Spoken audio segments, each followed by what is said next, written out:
கெட்டி மேளம் சீரியல்ல என்ன நடக்க போகுதுன்னு பார்க்கலாம். வாங்க வீடியோக்குள்ள போலாம். மகேஷ் மதிய பார்த்ததும் அஞ்சலின்னு நினச்சிக்கிட்டு அஞ்சலி மாதிரியே இருக்காங்களே அப்படின்னு பின்னாடியே வந்துட்டு இருக்காங்க. மதி திரும்பி பார்க்குறாங்க. மகேஷ் நிற்கிறத பார்த்ததும் சரியான கோபத்தில் வந்து கேட்குறாங்க, என்னய்யா அங்கேருந்து நானும் பார்த்துக்கிட்டே இருக்கேன், என் பின்னாடியே வந்துட்டு இருக்கேன், என்ன என் ஃபாலோ பண்ணிக்கிட்டே இருக்கிறியாங்கிறாங்க. ஐயோ அது இல்லை, நான் உங்ககிட்ட கொஞ்சம் தனியாக பேசணும்னு வந்தேங்கிறாங்க. எது, நான் உங்ககிட்ட தனியாக பேசணுமா? யோ யார் நீ? சரியான பஜாரான ஆளாக இருக்க போல இருக்குது. இங்கே பாரு, மீன் கடைக்கு முன்னாடி வந்து கூட்ட வர நேரத்தில் இப்படியெல்லாம் வந்து நின்றுட்டு இருக்காது. அதுவும் கோட் சூட்டு போட்டு ஆளுகளை பார்த்தாலே எனக்கு டென்ஷன் ஆயிடுவேன். போ மரியாதையா அப்படின்னு சொல்றாங்க. இல்லைங்க, உங்ககிட்ட கொஞ்சம் பேசணும் அப்படிங்கிறாங்க. உங்ககிட்ட எனக்கு என்னையா பேச்சு அப்படின்னு சத்தம் போட்டுட்டு இருக்கும்போது அக்கம் பக்கத்து கடையில் இருந்தவங்க எல்லாரும் வந்துடுறாங்க. என்ன மதி, என்னாச்சு, ஏன் இந்த ஆள் உங்ககிட்ட என்னமோ பேசணும்னு பேசிட்டு இருக்கானே என்னங்கிறாங்க. அதை நானே பார்த்துக்கிறேன், போங்க போங்க, பிரச்சனை வேண்டாம், இவனை சீக்கிரம் அனுப்பி வைக்கிறேன். காலையிலயும் வந்தான், இப்பவும் வந்திருக்கான், என்னன்னு தெரியல, நான் பேசி அனுப்புறேங்கிறாங்க. மதியோ ஒரு குரல் கொடுத்தா போதும், என் ஏரியா மக்களே எல்லாரும் வந்து உன்னை உண்டு இல்லைன்னு பண்ணிடுவாங்க, மரியாதையா போயிடுறே இல்லையா அப்படிங்கும் போது அப்போ மகேஷ் சரி தாயி நான் போயிடுறேன் அப்படின்னு சொல்லிட்டு அங்கேருந்து போகிறாங்க. வீட்டுக்கு வந்து பார்த்தா லட்சுமி அம்மாவும் முருகனும் அஞ்சலியை பார்க்கணுங்கிறதுக்காக வந்திருக்காங்க. ஐயோ என்னாச்சு இது, வீடெல்லாம் தீப்பிடிச்சு எரிஞ்சு கிடக்குதே, ஐயோ அஞ்சலிக்கு என்னாச்சுன்னு தெரியலையே, மாப்பிள்ளையும் வேற காணுமே அப்படின்ட்டு மகேஷ்க்கு ஃபோன் மேல் ஃபோன் அடிச்சுட்டே இருக்காங்க. மகேஷ் லட்சுமி ஃபோனை பார்த்ததும் ஐயோ இவங்க வேற வந்திருக்காங்களே, இவங்க கிட்ட நம்ம என்ன பதில் சொல்லி சமாளிக்கிறது அப்படின்ட்டு மறுபடியும் வீட்டுக்கு வந்து பார்க்குறாங்க மகேஷ். இங்கே வந்து பார்த்தா லட்சுமியும் முருகனும் உட்காந்துருக்காங்க. அவங்கள பார்த்ததும் அப்படியே அதிர்ச்சியில் இருக்காங்க மகேஷ். ஐயோ இவங்க வந்து கேட்டாங்கன்னா நான் என்னதான் சொல்லி சமாளிப்பேன், அஞ்சலி இறந்துட்டான்னு சொல்ல முடியாது, எப்படியாவது சமாளிச்சாகணுமே, இவங்க எதுக்காக இங்கே வந்தாங்க அப்படின்னு சலிச்சுக்கிட்டே போய் அத்தை நல்லா இருக்கீங்களா, இங்கே எதுக்கு வந்திருக்கீங்கன்னு கேட்குறாங்க. மாப்பிள்ளை எனக்கு என்னமோ அஞ்சலி ஞாபகமாகவே இருக்குது, அஞ்சலியை பார்த்துட்டு போகலான்னு வந்தேன், வந்து பார்க்கும்போது வீடெல்லாம் இப்படி அலங்கோலமாக இருக்குதே, எதனாலேன்னு கேட்குறாங்க. அது ஒன்றும் இல்லை, ஒரு சின்ன ஆக்சிடென்ட் தான், ஒன்றும் பிரச்சனை இல்லை அத்தை. லட்சுமி அம்மா என் பொண்ணை நான் பார்த்தே ஆகணுங்கிறாங்க. இதை பாருங்க அத்தை, நான் சொன்னால் அதிர்ச்சி அடைவீங்கன்னு தான் நான் இது வரைக்கும் சொல்லலை, தீப்பிடிச்சி எரிஞ்சதுல அஞ்சலி கொஞ்சம் அதிர்ச்சி ஆயிட்டா, அதனால அவன் நினைவில்லாமல் இருக்கா, பயந்துட்டு இருக்கா, அதனால தான் ஹாஸ்பிட்டலில் கொண்டு சேர்த்திருக்கேன். 3 நாள் ஹாஸ்பிட்டலில் ட்ரீட்மெண்ட் கொடுத்தா சரியாக போயிடும்னு டாக்டர் சொல்லியிருக்காங்க. ஆனால் இப்போ விசிட்டிங் நேரம் வேற முடிஞ்சிருச்சு, இப்போ கூட்டிகிட்டு போனாலும் போய் அஞ்சலியை நீங்கள் பார்க்க முடியாது, அதனால தான் அத்தை சொல்கிறேன், நீங்கள் வீட்டுக்கு போங்க, நானே உங்களை அஞ்சலியை பார்க்குறக்கு கூட்டிகிட்டு போகிறேன், அப்படி இல்லைனாலும் அஞ்சலி குணமானதும் நான் உங்கள் வீட்டுக்கு கூட்டிகிட்டு வந்து காட்டுறேங்கிறாங்க. மாப்பிள்ளை என்னால் நிம்மதியாக வீட்டில் போய் இருக்க முடியாது, என் பொண்ணை நான் ஒரு தடவை கண்ணால் பார்த்தே ஆகணும், அவரும் இல்லாத இந்த சூழ்நிலையில் என் பொண்ணுக்கு இப்படி ஆயிடுச்சேன்னு நினைக்கும் போது என் மனசெல்லாம் பதறது தெரியுதாங்க மாப்பிள்ளை. அத்தை நீங்கள் பார்த்து டென்ஷன் ஆயிடுவீங்க, நீங்கள் இப்போதைக்கு வர வேண்டாம், நான் தான் சொல்கிறேன்ல அப்படின்னு மகேஷ் சமாளிக்கிறாங்க. சரி மாப்பிள்ளை, சரி நான் வேணா வரல, முருகனை வேணா கூட்டிகிட்டு போய் அஞ்சலியை காட்டி கூட்டிகிட்டு வாங்க, அவன் தான் அஞ்சலியை பார்க்கணுன்னு சொல்லிக்கிட்டே இருந்தான்னு சொல்லி சமாளிக்கிறாங்க லட்சுமி. அப்படியா, சரி வாங்க கூட்டிகிட்டு போகிறேன் அப்படின்னு சொல்லிட்டு முருகனை தான் ஹாஸ்பிட்டல் கூட்டிகிட்டு போகிறாங்க. போகிற வழியிலேயே முருகன் கேட்குற கேள்விக்கு சே என்னடா இது, இவன் தொண்ணு ஏதோ ஒன்று கேட்டுகிட்டே இருக்கான் அப்படின்னு சலிச்சுக்கிட்டே கூட்டிகிட்டு போகிறாங்க மகேஷ். அங்கே ஒரு ஹாஸ்பிட்டலுக்கு போய் டாக்டர்கிட்ட தனியாக போய் பேசுகிறாங்க மகேஷ். டாக்டர் இங்கே பாருங்கள், இந்த மாதிரி வேலையெல்லாம் வச்சுக்காதீங்க, நீங்கள் எனக்கு உங்ககிட்ட பேசுறதுக்கெல்லாம் டைம் இல்லை சார் அப்படின்னு சொல்லிட்டு போகிறாங்க. சார் சார் கொஞ்சம் தயவுசெய்து ஒத்துழைப்பு கொடுங்க சார், அவர் வேற பார்க்கணுன்னு வந்துட்டார், ஐசி ரூம் எங்கே இருக்குன்னு மட்டும் சொல்லுங்கிறாங்க. மேல் மாடியில் இருக்கு போங்கன்னு சொல்லிட்டு போகிறாங்க. டாக்டர் கிட்ட முருகனை பற்றி அதை இதையும் சொல்லி மனநல சரியில்லைன்னு சொல்கிறாங்க. இங்கே பாருங்க இதெல்லாம் எனக்கு கேட்டுட்டு இருக்க டைம் இல்லை, கூட்டிகிட்டு போங்க சார் அப்படின்னு சொல்லிட்டு போகிறாங்க. டாக்டர் கிட்ட கேட்ட மாதிரியும் டாக்டர் இப்போதைக்கு பார்க்க முடியாதுன்னு சொன்ன மாதிரியும் முருகன் கிட்ட வந்து சொல்லிட்டு இருக்காங்க மகேஷ். மகேஷ் சொன்னதை நம்பிக்கிறாங்க முருகன். முருகன் ஹாஸ்பிட்டலில் நடந்தது எல்லாம் லட்சுமி கிட்ட வந்து சொல்கிறாங்க. லட்சுமி ஏன் தான் இப்படி நடக்குதுன்னு தெரியல, மாப்பிள்ளை உங்கள் மாமாவும் இப்படி போய் சேர்ந்துட்டாரு, அஞ்சலியும் வேற இப்படி அடிபட்டு கிடக்குறான்னு சொல்கிறீங்க, நம்ம குடும்பத்துக்கு மட்டும் ஏன் தான் இப்படி மாற்றி மாற்றி கஷ்டம் வந்துக்கிட்டே இருக்குதோ தெரியல அப்படின்னு லட்சுமி அழுதுட்டு இருக்காங்க. இந்த பக்கமாக மகேஷ் நினைக்கிறாங்க, எப்படியாவது அந்த மாதிரியை அஞ்சலி மாதிரி நடிக்க வைக்கணும், அவளை எப்படியாவது சமாதானம் பண்ணி அஞ்சலி மாதிரியே நடிக்க வச்சு திரும்பவும் இந்த அத்தை முன்னாடி கொண்டு வந்து இதுதான் உங்கள் மகன்னு நம்ம காட்டிடணும், அதுக்கப்புறம் ஏதாவது ஒரு பொய் சொல்லி தப்பிச்சுக்கலாம் அப்படின்னு நினச்சிட்டு இருக்காங்க மகேஷ். மகேஷ் மறுபடியும் மீன் மார்க்கெட்டுக்கு மதியை பார்க்க போகிறாங்க. மகேஷை பார்த்ததும் என்னையா இன்னைக்கு வந்து நிற்கிற, என்ன விஷயம், தினம் தானே உனக்கு இதுதான் வேலையா, காலையிலையும் வந்தேன் இப்போவும் வந்திருக்கேன், இப்படியே சுற்றிக்கிட்டே இருப்பியா அப்படின்னு கேட்குறாங்க மதி.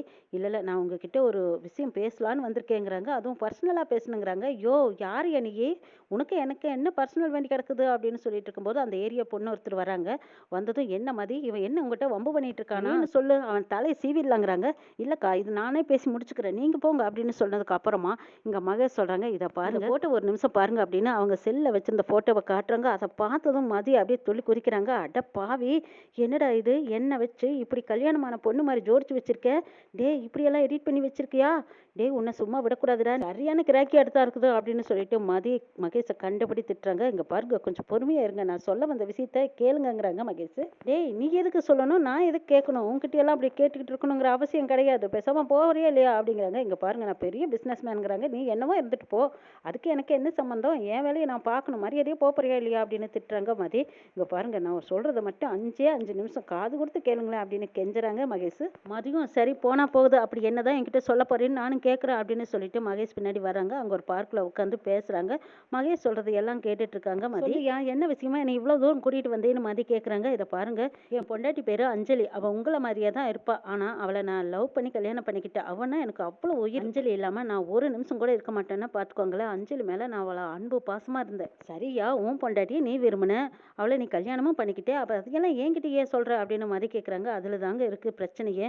என்னோட மனைவி இறந்துட்டாங்கங்கிறாங்க. அடடடா, எப்படி இறந்தாங்கன்னு கேட்கும்போது ஒரு ஆக்சிடென்ட் ஆயிடுச்சு, இறந்துட்டாங்கன்னு சொல்கிறாங்க. இதை கேட்ட மதி பரிதாபப்படுறாங்க. லவ் பண்ணி கல்யாணம் பண்ணி பாவம் விபத்தில் இறந்துட்டு வேற சொல்கிறேன். உன் பொண்டாட்டியை உள்ளங்கையில் வச்சு அப்படி தாங்கியிருக்க, கூட சேர்ந்து வாழ உனக்கும் கொடுப்பினி இல்லாமல் போச்சு, அவளுக்கும் அப்படி ஒரு அதிர்ஷ்டம் இல்லாமல் போச்சு பாவங்கிறாங்க மதி. சரியா, உன் பொண்டாட்டி செத்துட்டா, அது அவளோட விதி, இப்போ அதையெல்லாம் என்கிட்டயே சொல்கிற அப்படின்னு கேட்குறாங்க மதி.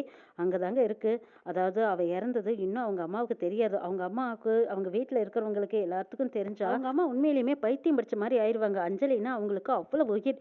இப்போ தான் அஞ்சலியோட அப்பா இறந்து 16 முடிஞ்சிருக்கு. அதுக்கப்புறம் திடீர்னு பிள்ளைக்கு இப்படி ஆயிடுச்சுன்னு தெரிஞ்சா எந்த தாய்னால தான் தாங்கிக்க முடியும். அதனால இன்னமும் அவங்க வீட்டில் நான் சொல்லலைங்கிறாங்க. அட பாவி, அவங்க பொண்ணு செத்ததையே அவங்கக்கிட்டயே சொல்லாமல் மறைச்சிருக்கீங்கன்னா நீ எவ்வளோ பெரிய ஆளாக இருக்கணும் அப்படின்னு சொல்லி மதி கேட்குறாங்க.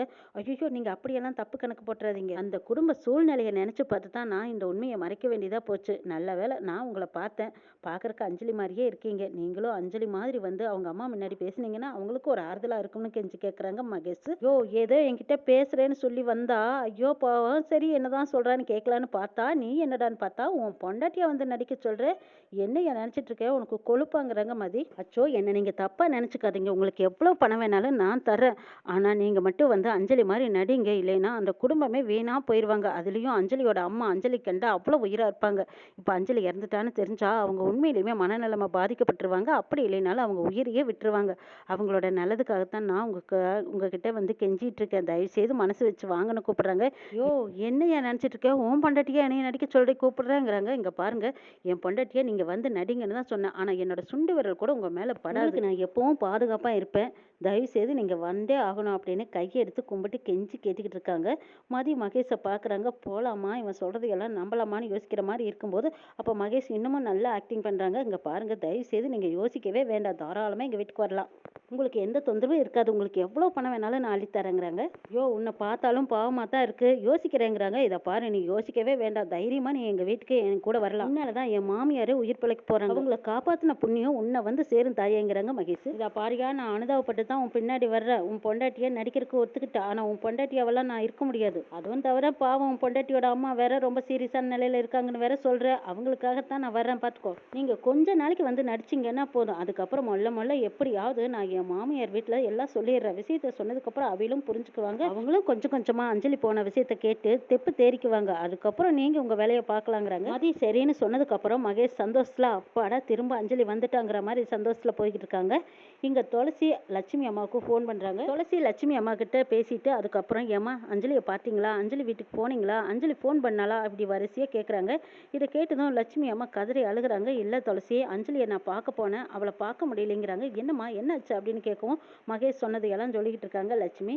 இதையெல்லாம் கேட்டு துளசி பதறி போயிடுறாங்க. துளசி, என்னம்மா நீங்கள் இன்னும் அஞ்சலி பார்க்கவே இல்லையாங்கிறாங்க. இல்லைம்மா, ஹாஸ்பிட்டலில் தான் இருக்கலாம், மாப்பிள்ளை தான் இன்னும் 2 நாள் கழிச்சு நானே கூட்டிகிட்டு வரேன்னு சொல்லியிருக்காரு, அதனால தான் நான் வீட்டுக்கு வந்துட்டேங்கிறாங்க.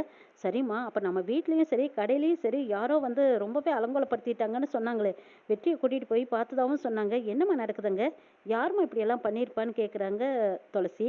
அதாம்மா எனக்கும் தெரியல, வீட்லேயும் சரி அப்பா கடையிலையும் சரி, அந்த கடையிலையும் இந்த வீட்லேயும் எந்த பொருளையும் யாரும் எடுத்த மாதிரி தெரியல, சும்மா இருந்த பொருளையெல்லாம் களைச்சி போட்டுட்டு தான் போயிருக்காங்க, ஏன் அப்படி செஞ்சாங்க, எதுக்கு அப்படி செஞ்சாங்கன்னு தான் எனக்கு ஒன்றுமே புரியல, பார்க்கும்போது பயமாக இருந்துச்சுங்கிறாங்க லட்சுமி. நான் வேணா உங்களுக்கு துணைக்கு கிளம்பி வரட்டுமான்னு துளசி கேட்குறாங்க. அதெல்லாம் ஒன்றும் வேண்டாமா, நீ போன வேலையை பாரு, நான் இங்கே தைரியமாக தான் இருக்கேன், முருகன் ரேவதி 2 பேரும் என் கூட இருக்காங்க, அப்பப்போ வெற்றியும் எனக்கு ஃபோன் பண்ணி பார்க்குறாரு, வந்தும் பார்த்துட்டு போகிறாரு, ஒன்றும் பிரச்சனை இல்லைங்கிறாங்க லட்சுமி. சரிம்மா, அஞ்சலியை பார்த்துட்டு எனக்கு ஃபோன் பண்ணி சொல்லுங்கங்கிறாங்க துளசி. சரி துளசி, நீ தைரியமாக இரு, ஒன்றும் பிரச்சனை இல்லை, நீ அங்கே இருக்கிற வேலைகளை முடிச்சுட்டு அப்புறமா வா அப்படின்னு சொல்லிட்டு ஃபோனை கட் பண்ணுறாங்க லட்சுமி. அடுத்த நாள் காலையில் மகேஷ் மதியை போய் பார்த்து அஞ்சலி மாதிரியே கிட்டப்பெல்லாம் போட்டு வீட்டுக்கு கூட்டிகிட்டு வராங்க. அவங்க சொல்லி கொடுத்து கூட்டிகிட்டு வராங்க. இங்கே பாரு, அங்கே யாருக்கிட்டே எப்படி பேசணும்னு நான் சொன்ன மாதிரி நீ பேசணுங்கிறாங்க.